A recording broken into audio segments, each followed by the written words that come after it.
నమస్తే, welcome to SP news bulletin లో ముందుగా హెడ్లైన్స్ చూద్దాం.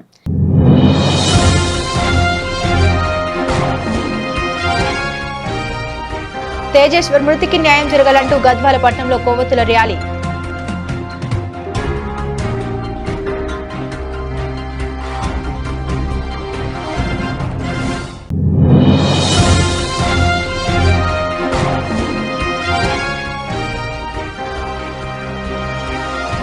షాబాద్ లోని మిషన్ భగీరథ ప్లాంట్ ను ఆకస్మిక తనిఖీ చేసిన ప్రిన్సిపల్ సెక్రటరీ శ్రీధర్.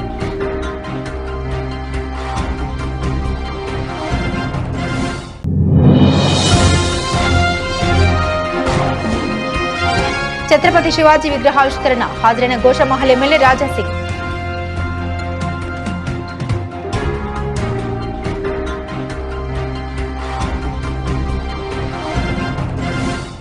జశ్వర్ మృతికి న్యాయం జరగాలంటూ గద్వాల పట్టణంలో కొవ్వొత్తుల ర్యాలీ. మృతికి కారకులైన నిందితుల్ని కఠినంగా శిక్షించాలని ప్రభుత్వాన్ని కోరుతూ తేజేశ్వర్ ఇల్లు గంట వీధి నుంచి కృష్ణవేణి చౌక్ వరకు కొవ్వొత్తుల ర్యాలీ. ఈ ర్యాలీలో వాల్మీకి కుల పెద్దలు, వాల్మీకి శివ సంఘం అధ్యక్షుడు ఆంజనేయులు, జోగులాంబ గద్వాల జిల్లా ఇన్ఛార్జ్ టీఆర్ఎస్ నాయకులు హనుమంతు నాయుడు, బీజేపీ జిల్లా అధ్యక్షుడు రామాంజనేయులు, రాష్ట్ర నాయకులు వెల్డింగ్ రాములు, గ్రంథాల చైర్మన్ నీలి శ్రీనివాసులు, వాల్మీకి టీఆర్ఎస్ పార్టీ రాజోలి మండల అధ్యక్షుడు పచ్చల శ్రీనివాసులు, వాల్మీకి శివ సంఘం ఉపాధ్యక్షుడు శేషాద్రి నాయుడు, చిప్పదొడ్డి మొదలగు వాల్మీకి కుల పెద్దలు పాల్గొన్నారు. వీరితో పాటుగా గంటవేది కాలనీవాసులు, మహిళలు, తేజేశ్వర్ ఫ్రెండ్స్ పెద్ద ఎత్తున పాల్గొని తేజేశ్వర్ హత్య చేసిన వారికి ఉరిశిక్ష పడాలని నినాదాలు చేస్తూ కొవ్వొత్తుల ర్యాలీ నిర్వహించారు.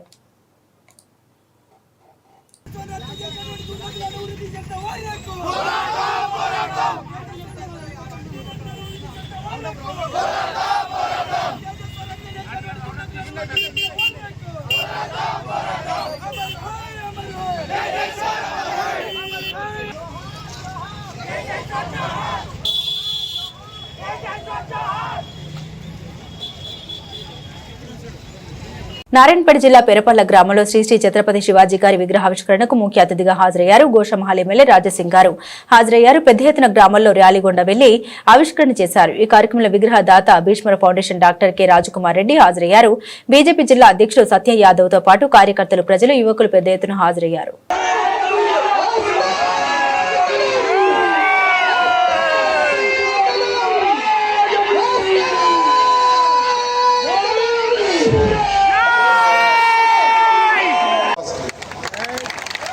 ఆయన సాయి కుమార్ మొత్తం టీం కూడా నేను ధన్యవాదం చెప్తున్నా.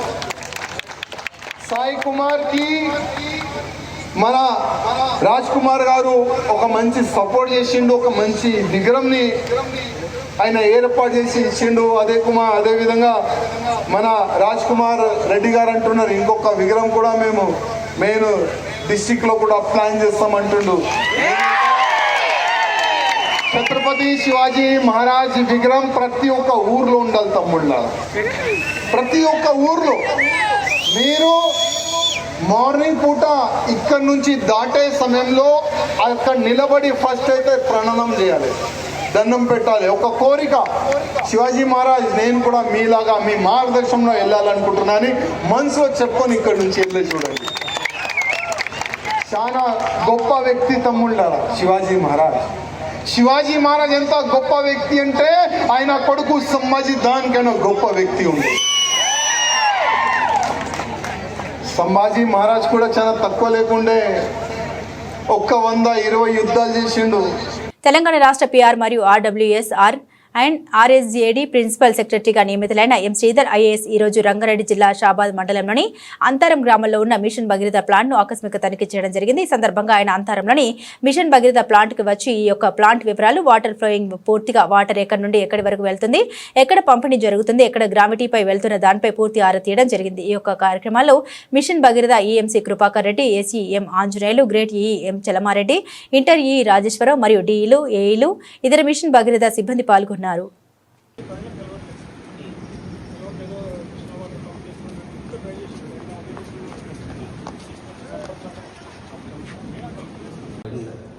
న్యూ వచ్చింది, కందవాడ న్యూ వచ్చింది.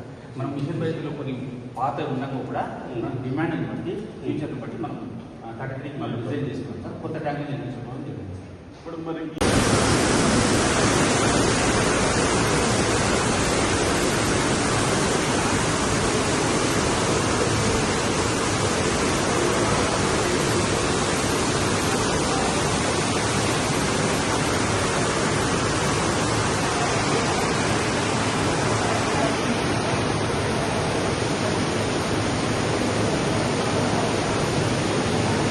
సూర్యాపేట ఏసీబీకి చిక్కిన పంచాయతీ కార్యదర్శి పెన్పహాడ్ అన్నారం గ్రామ పంచాయతీ కార్యదర్శి సతీష్ కుమార్ పై ఏసీబీ దాడి. బొగ్గు ఉత్పత్తి కోసం ఎన్ఓసీ జారీ చేయడానికి లంచం డిమాండ్. రెడ్ హ్యాండెడ్ గా పట్టుబడ్డ అధికారి అరెస్ట్ చేసి కేసు నమోదు చేసిన అధికారులు.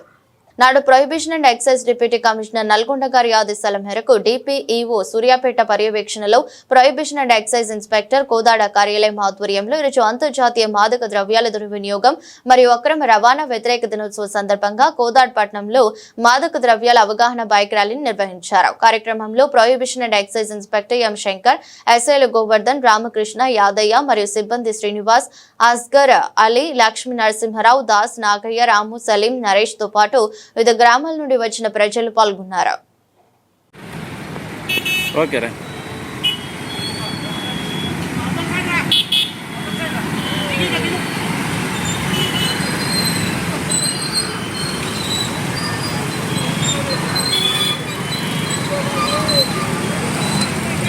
గ్రామాలలో చేసే అభివృద్ధి శాశ్వతంగా ఉండాలంటే గ్రామస్తులందరూ ఏకతాటిపైకి వచ్చి ఒకరినొకరు సహకరించుకుంటేనే అభివృద్ధి సాధ్యమవుతుందన్నారు. మునుగోడు శాసనసభ్యులు కోమటిరెడ్డి రాజగోపాల్ రెడ్డి ఉదయాన్నే మరిగూడెం మండలం ఎర్రగండ్లపల్లి గ్రామానికి చెందిన గ్రామం మొత్తం కలియ తిరిగారు. కరెంటు లూజ్ లైన్స్ గృహాలకు దగ్గరగా ఉండటంతో వాటిని వెంటనే మార్చాలని ఏఈకి చెప్పారు. ప్రభుత్వం నుండి నిధులు తీసుకొచ్చే బాధ్యత నాది అని, గ్రామాన్ని అభివృద్ధి చేసుకోవడానికి ప్రతి ఒక్కరు కలిసికట్టుగా ముందుకు వచ్చి ఒకరినొకరు సహకరించుకుని గ్రామాన్ని అభివృద్ధి చేసుకోవాలని కోరారు. గ్రామ అభివృద్ధికి పార్టీలకు సంబంధం లేదని, అభివృద్ధి విషయంలో అన్ని పార్టీలు కలిసి రావాల్సిందేనని అన్నారు. గ్రామం శాశ్వతమైనదని, ఎన్నో తరాలు ఇక్కడ జీవించాయని, ఇంకెన్నో తరాలు జీవించాల్సిన గ్రామాన్ని కలిసికట్టుగా అభివృద్ధి పరుచుకోవాలన్నారు. శాసనసభ్యులతో పాటు మరిగూడ మండల ముఖ్య నాయకులు, ఎర్రగండ్లపల్లి గ్రామ ముఖ్య నాయకులు, గ్రామస్తులు, వివిధ శాఖల అధికారులు పాల్గొన్నారు.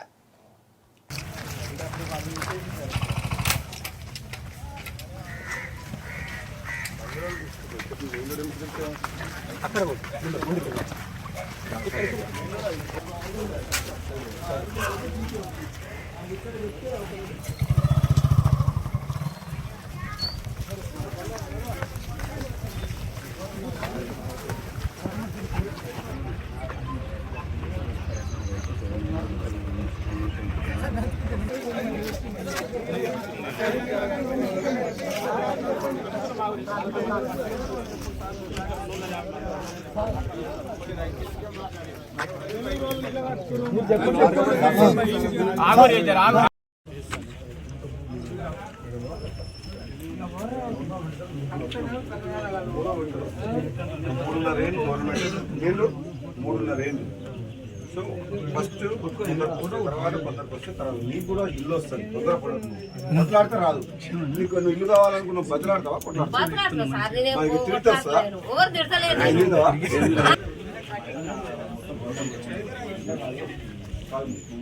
ఎన్నికలు పెట్టి ఇక్కడ 30 ఇళ్ళలో ఎవరైనా అనర్హులు ఉన్నారా? ఏమో బాధ ఏంటంటే లేని వాళ్ళకి వచ్చింది, 39 మంది మొదటి విడతలు వచ్చిన వాళ్ళు దాంట్లో 10 ఎకరాల భూమి ఉన్నాయని ఒక ఇల్లు వచ్చినాయని ఎవరు? నీకంటే పేదోళ్ళకి వచ్చినాయా? నీకంటే ధనవంతులకి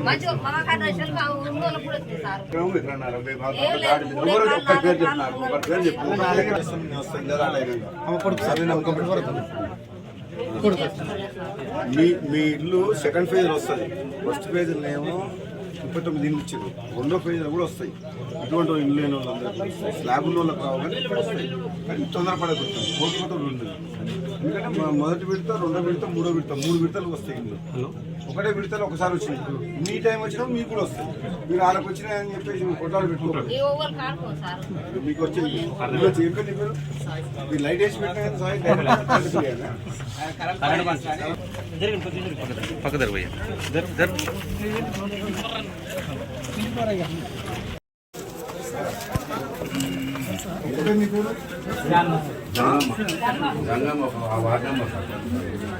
ఎన్ని ఎకరాల భూమి ఉంది?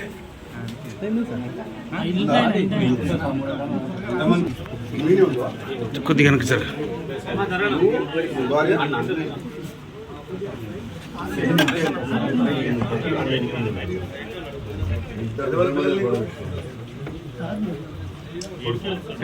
లోపల చాలా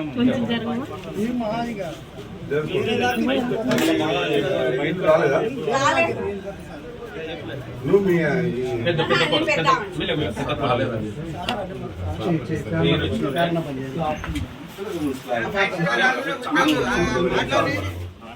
మీరు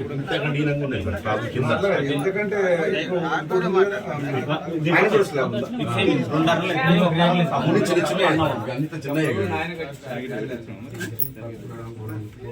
చెరువు తీసుకురా మధ్యలో గొడవ పెట్టి అవతల వీటి పక్కన మీ అన్న మీ అన్న ఇదే ఇది ఉంటాడు సార్ నీదే ఇది మాకు చెప్పు మీ అన్న అక్కడ ఉంటాడు డంబుకురు నాయన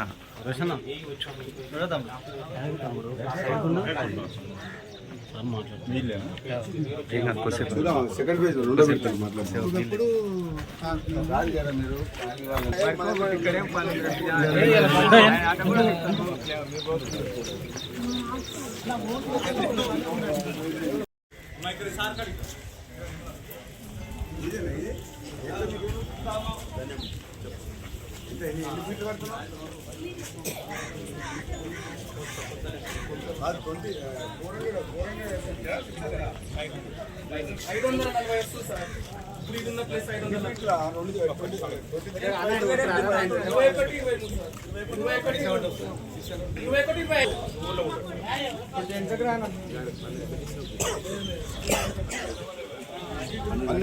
పన్నెండు లక్షలు మొత్తం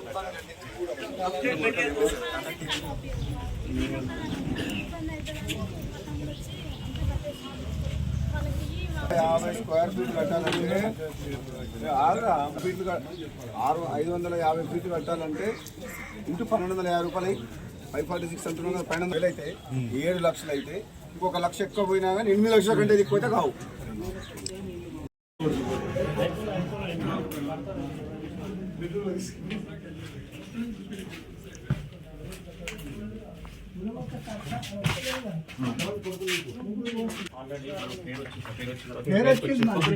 ఎంక్వైరీకి వచ్చిన తర్వాత పక్కన ఇలా ఐరాలు ఉంటారని చెప్పినట్టు సార్. ఒక నిమిషం ఎంక్వైరీకి వచ్చారు సార్. వచ్చిన తర్వాత వాళ్ళు సర్వే చేస్తారు కదా, సర్వే చేసినప్పుడు హైదరాబాద్ ఏం జరిగింది మనం క్యాన్సిల్ అయితే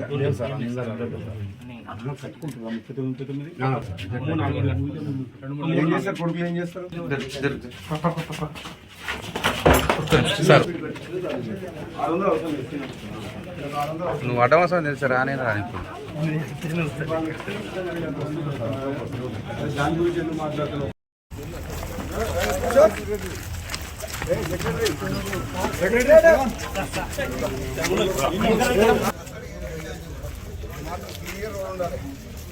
అక్కడ ఇవన్నీ ఉండదు. రోడ్లు మాత్రం క్లియర్ ఉండాలి. రోడ్డు ఇటుపక్క అటుపక్క డ్రైనేజ్ ఉండాలి. దానికి మ్యాప్ తయారు చేయాలి. ఉండొచ్చు రోడ్డు ఎక్కడ చూసినా ఊరు మొత్తంలో చూసిన ఊరు నీట్గా ఎక్కడ వర్షం చుట్టూ కూడా ఆగొద్దు, డ్రైనేజ్ నీళ్ళు ఆగొద్దు. అట్లా నువ్వు డ్రైవ్ తయారు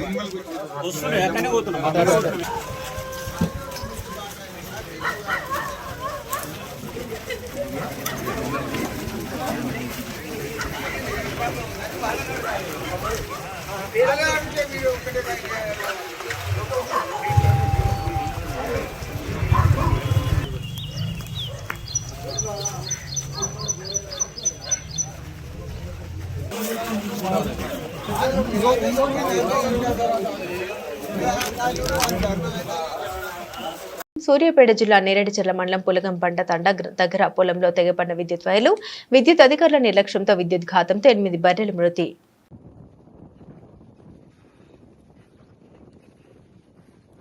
మండలం పులగంపంట తండ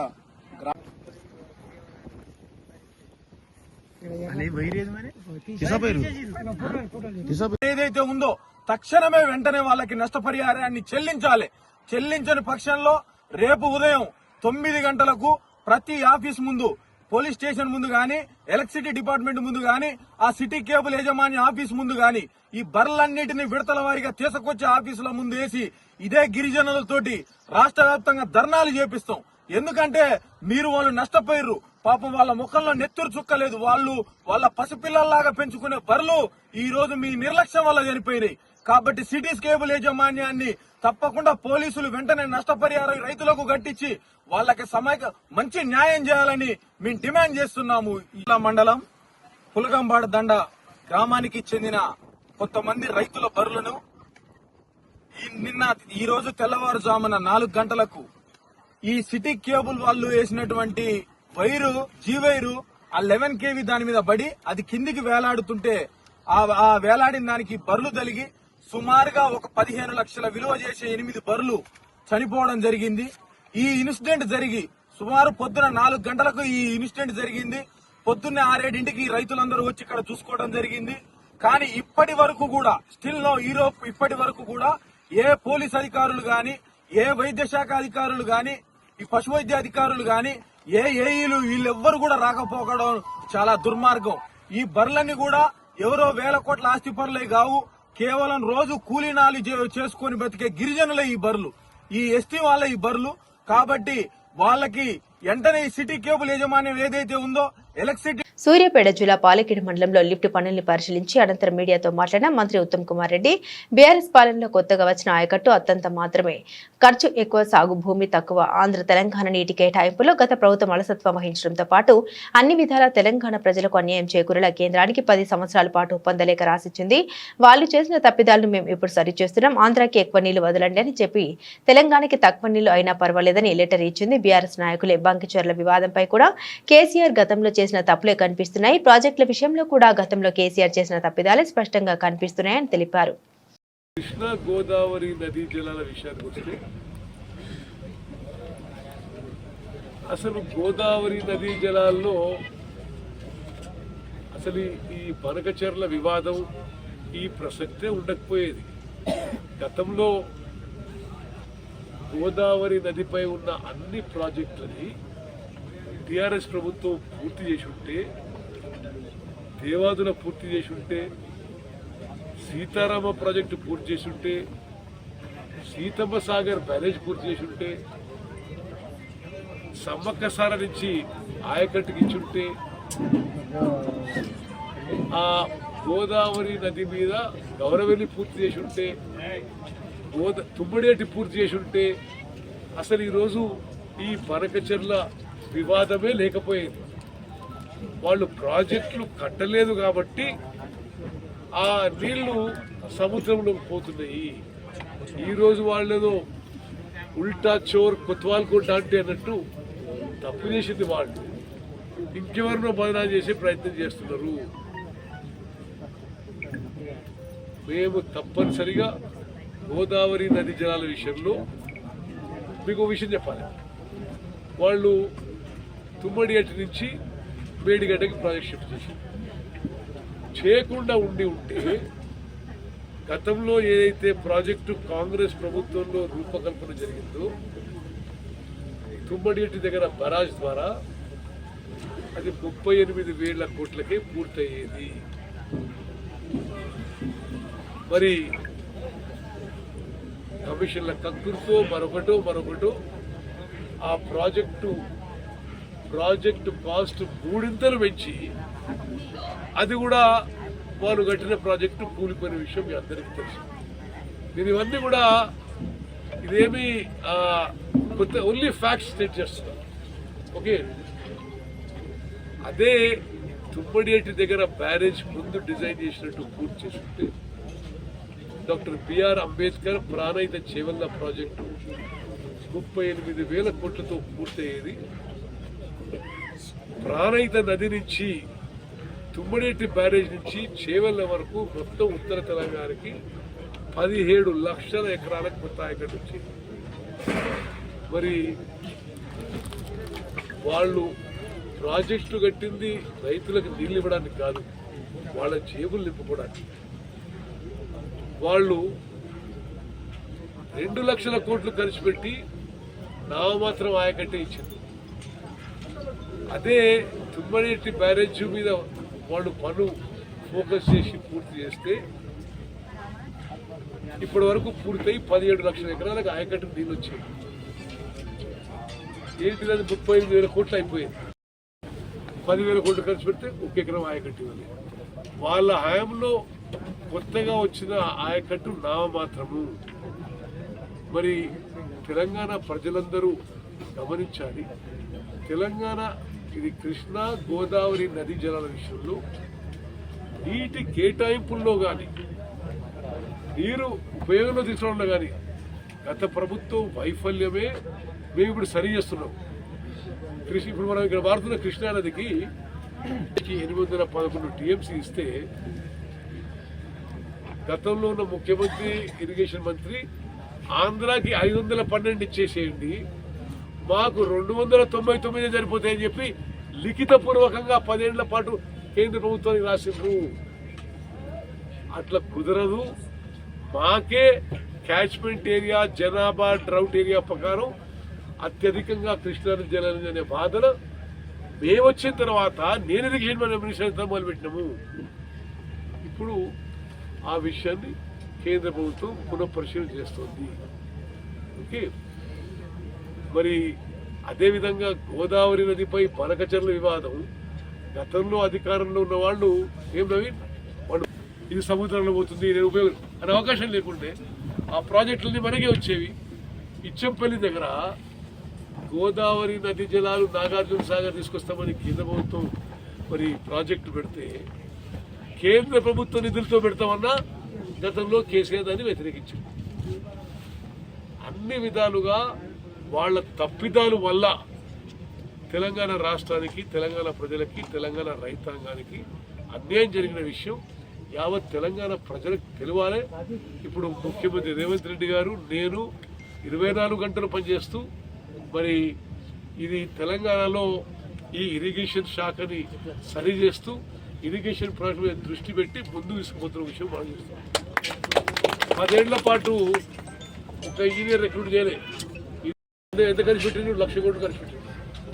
అంటే ఆ మిగులు 62,000 కోట్లతో ఇప్పటికే పాలమూరు రంగారెడ్డి అయిపోయాయి, డిండి ప్రాజెక్ట్ అయిపోయేది, ఎస్ఎల్బిసి టనల్ మనకు వర్క్లు అయిపోయాయి, దేవాదులు అయిపోయేది.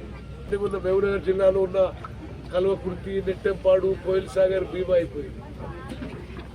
అదే డబ్బుల నుంచి ఉమ్మడి అంటి ప్రాజెక్టే కొనసాగుంటే మీరు జాగ్రత్త అర్థం చేసుకోవాలి. గతంలో కాంగ్రెస్ ప్రభుత్వం చేపట్టిన ఉమ్మడి అంటి ప్రాజెక్టే పూర్తి చేసి ఉంటే doctor BR Ambedkar Pranahita Chevella project పూర్తి చేసి ఉంటే 17 లక్షల ఎకరాలకు ఆయకట్టు వచ్చేది, 38,000 కోట్లు అయిపోయేది. ఈ అదనంగా వాళ్ళు ఖర్చు పెట్టిన 62,000 కోట్లు మనందరి సొమ్ము. అదేదో వాళ్ళ జేబు నుంచి ఖర్చు పెట్టలే. మీకు తెలుసమ్మా, మిమ్మల్ని తాకట్టు పెట్టి, మీ పిల్లల్ని తాకట్టు పెట్టి, శేఖర్ రాయ్ పిల్లల్ని తాకట్టు పెట్టి బ్యాంకుల నుంచి అప్పు తీసుకొచ్చి వృధా ఖర్చు చేశారు.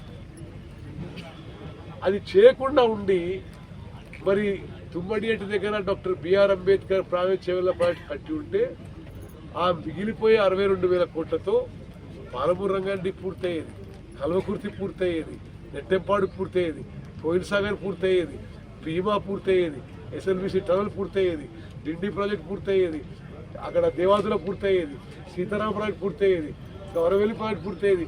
రాష్ట్రం మొత్తం సస్యశ్యామలం అయ్యేది.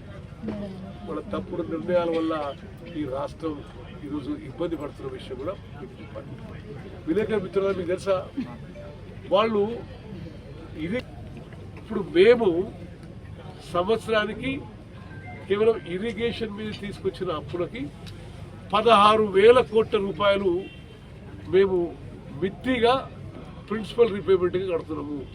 16,000 కోట్లు.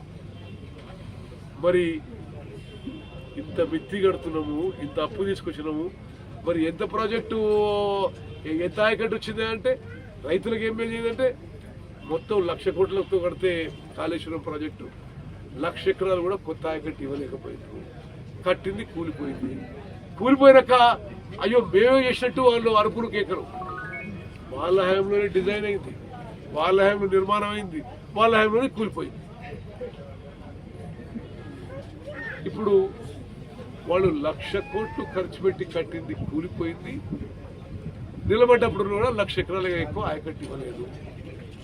అదేవిధంగా పాలమూరు రంగారెడ్డిలో 27,500 కోట్లు ఖర్చు పెడితే ఒకే ఎకరం ఆయకట్టు ఇవ్వాలి.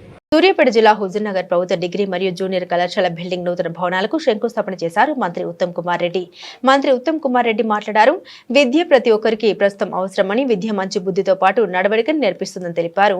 సమాజంలో జరిగే ప్రతి ఒక్కదాన్ని కూడా విద్యార్థుల అంకిత భావంతో అర్థం చేసుకుని మెలగాలని తెలిపారు. విద్యార్థుల చదువు పట్ల ప్రభుత్వం ఎంతగానో కృషి చేస్తోందని, అందులో భాగంగానే ప్రతి ఒక్కరూ విద్యార్థికి స్వేచ్ఛ వాతావరణంలో చదువుకునేలా ఉండాలని నూతన భవనాలను ప్రారంభించడం జరుగుతుందని తెలిపారు. హుజూర్నగర్ మైనార్టీ స్కూల్ మంచి చదువుని అందించి విద్యార్థుల్ని టాప్ లో ఉంచినందుకు ఆ స్కూల్ కి కూడా తన వంతు సహాయ సహకారాలు అందించి మౌలిక సదుపాయాలన్నీ కూడా పూర్తి చేసేలా చేస్తామని హామీ ఇచ్చారు. నేను చాలా ఏళ్ళు చైనా పాకిస్తాన్ బార్డర్లో పనిచేశాను. ఆ తర్వాత భారత రాష్ట్రపతి దగ్గర ఒక ఉన్నతాధికారిగా పనిచేస్తూ రాజీనామా చేసి రాజకీయాలకు రావడం జరిగింది. ఆ తర్వాత ఈ సక్రు నాయకు కిషోర్ రెడ్డి చేతిలో ఎత్తిపోయాను. ఓకే, మీ అందరికీ నేను ఒకటే సలామా. హుజూర్ నగర్ నియోజకవర్గంలో విద్య విషయంలో ప్రత్యేకంగా ప్రభుత్వ కళాశాలలో చదువుకునే విద్యార్థుల విషయంలో మీకు ఎటువంటి వసతులు అవసరం ఉన్నా మీ ఉత్తమన మీ ఎంబడి ఉంటాడు. మీకు ఎంకరేజ్మెంట్గా నేను గతంలో అనౌన్స్ చేసినా కానీ అది ఫుల్ఫిల్ కాలేదు. కలెక్టర్ గారు, మీరు నాకు నా సైడ్ నుంచి అంటే నా పర్సనల్ అకౌంట్ నుంచి ఎవ్రీ ఇన్ఫార్మ్ చేయండి. ఒక ఇన్స్టిట్యూషన్ చేయండి. ఇన్స్టిట్యూషన్గా గవర్నమెంట్ డిగ్రీ కాలేజ్లో ఫైనల్ ఇయర్లో, గవర్నమెంట్ జూనియర్ కాలేజ్లో ఫైనల్ ఇయర్లో, రెసిడెన్షియల్ స్కూల్ అండ్ జూనియర్ కాలేజ్లో ఫైనల్ ఇయర్లో ఏ విద్యార్థి కానీ విద్యార్థిని కానీ టాపర్ ఉంటారో తప్పనిసరిగా వాళ్ళకి నా సైడ్ నుంచి ఒక గోల్డ్ మెడల్ ఇస్తానని చెప్పి కూడా ఈ సందర్భంగా అది మీకు ప్రోత్సాహంగా మీరు ఇంకా మంచి చదువుకోవాలి, జీవితంలో పైకి పోవాలని మన నియోజకవర్గాన్ని అన్ని విధాలుగా ముందుకు తీసుకుపోవడానికి, రాష్ట్రంలో అగ్రగామిగా నిలబెట్టడానికి నిరంతరం కృషి చేస్తున్నాను. మరి సాగునీరు కానీ త్రాగునీరు ఇక్కడ వచ్చిన వాళ్ళలో Telangana minorities residential school and junior college principal గారు వీళ్ళందరికీ పాపులర్ ఉంటారు.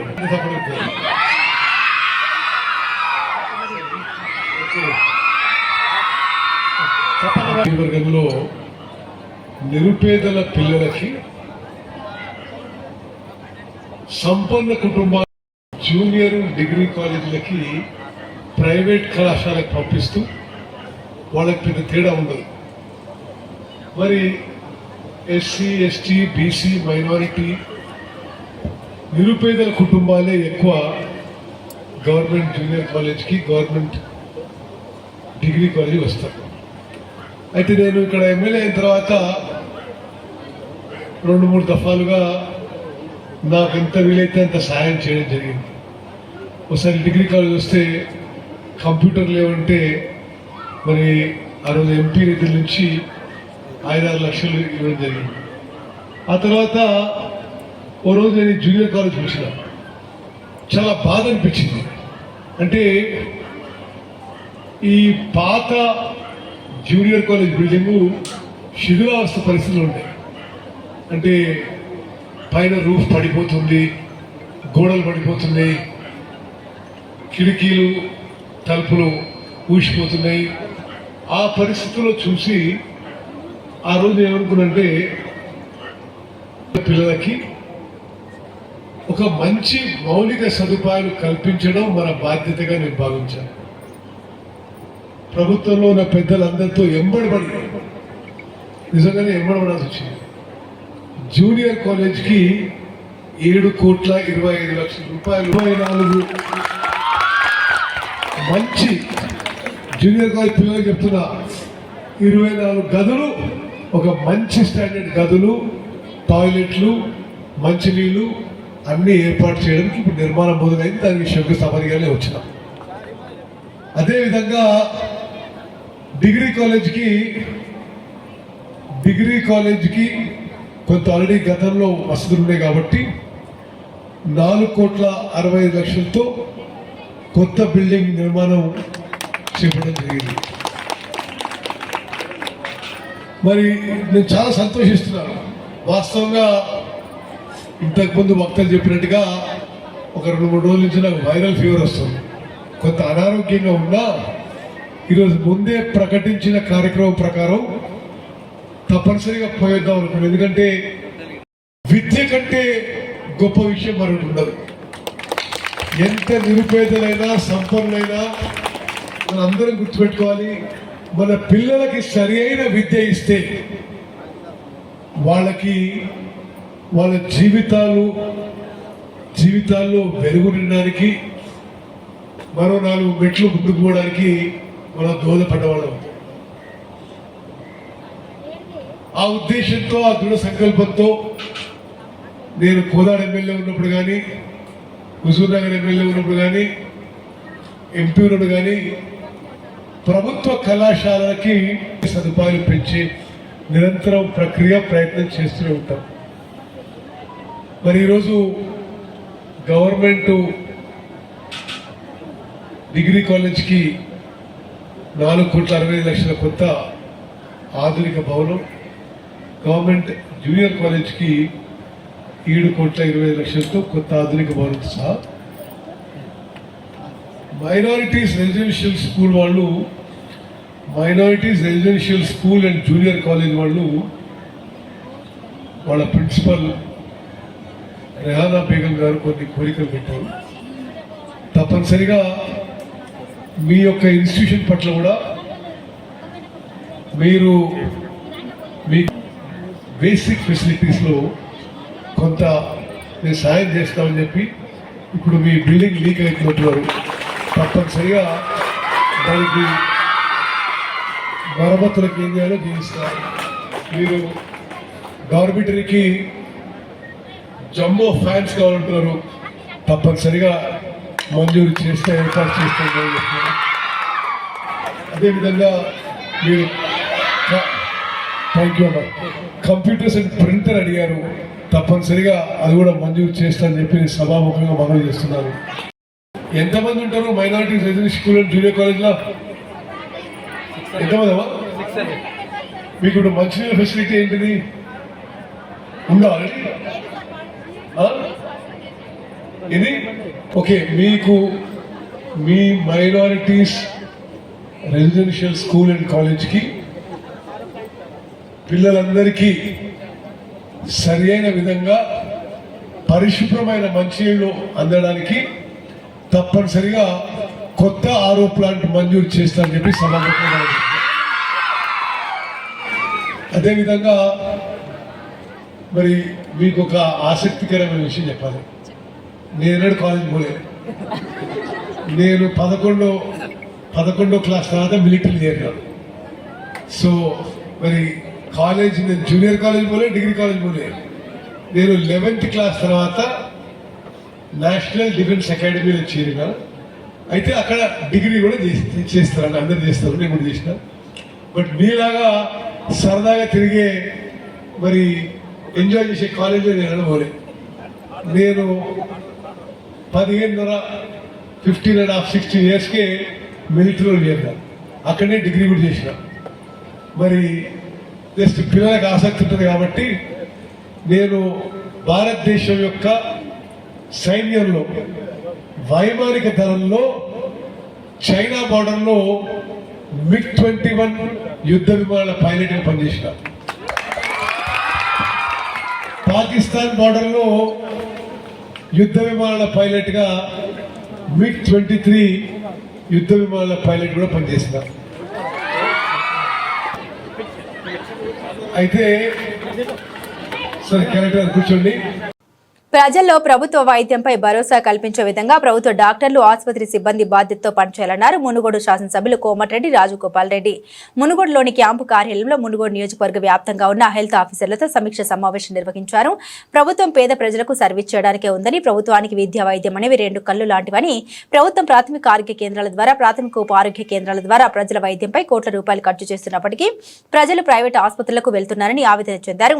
ఈ సమీక్ష సమావేశంలో యాదాద్రి భువనగిరి జిల్లా DMHO Manohar, Nalgonda deputy DMHO Venugopal Reddy, Devarakonda incharge deputy DMHO Kalyan Chakravarthi, Choutuppal deputy DMHO Yashoda, వివిధ మండలాల మెడికల్ ఆఫీసర్లు, ఎమ్మెల్యేహెచ్ఓ, పిఎస్లు, వివిధ మండలాలకు చెందిన ముఖ్య నాయకులు పాల్గొన్నారు. గ్రామ పంచాయతీలకు ఎన్ని ఉంటే సరిపోతుంది సబ్ సెంటర్లు కొన్ని 7 ఉన్నాయి. ఇండస్ట్రియల్ ఏరియా సర్వీసెస్ ఎక్కువ తీసుకుంటున్నారు, నాన్ లోకల్ వాళ్ళు కూడా ఎక్కువ వస్తున్నారు. సో మనకు పాపులేషన్ తీసుకొని మీరు ఎడిషన్స్ కూడా బాగా ఉంటుంది, పెంచాలి తప్పకుండా.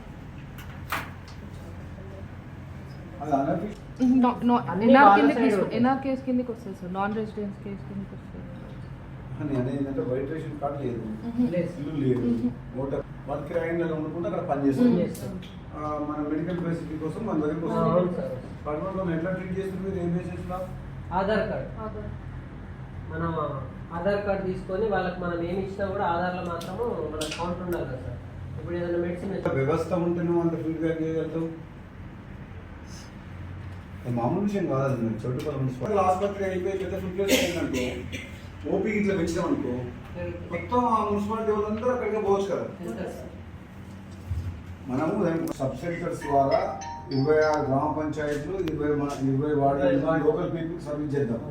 మిగతా వాళ్ళు ఎవరు వచ్చినా సరే 100 పడకల ఆసుపత్రి కడుతున్నాం కదా అక్కడ, దానికి అందరు పోతారు. మైగ్రేట్ పోవచ్చు, విజయవాడ పోయడా, యాక్సిడెంట్ ఆయన పోవచ్చు. బులెటిన్ ముగించే ముందు హెడ్లైన్స్ మరోసారి.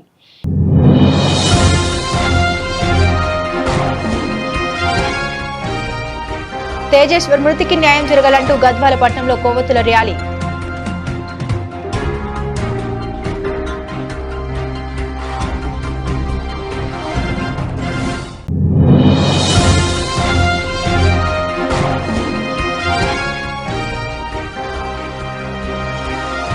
షాబాద్లోని మిషన్ భగీరథ ప్లాంట్ను ఆకస్మిక తనిఖీ చేసిన ప్రిన్సిపల్ సెక్రటరీ శ్రీధర్.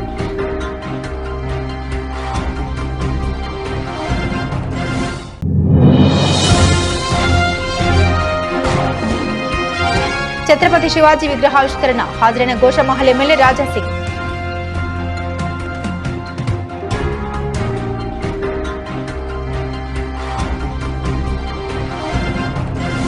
ఇవి బులెటిన్లోని విశేషాలు. తిరిగి మరో బులెటిన్తో మళ్ళీ కలుసుకుందాం. అంతవరకు సెలవు, నమస్కారం.